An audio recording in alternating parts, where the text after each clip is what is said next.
বর্তমান চেয়ারম্যান আবু হেনা মোহাম্মদ রহমাতুল মুমিনকে বরখাস্ত ও শাস্তির দাবিতে দ্বিতীয় দিনের মতো বিক্ষোভ করেছেন জাতীয় রাজস্ব বোর্ডের কর্মকর্তা কর্মচারীরা।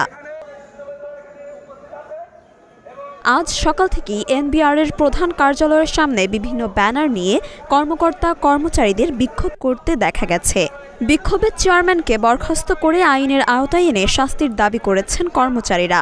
তাদের দাবি, এনবিআর চেয়ারম্যান এতদিন কর্মচারীদের ওপর জুলুম ও অবিচার করেছেন, নিজের ইচ্ছে মতো পদোন্নতি ও নিয়োগ দিয়েছেন। যোগ্যতা থাকার পরও অনেক কর্মচারী পদোন্নতি বঞ্চিত হয়েছেন।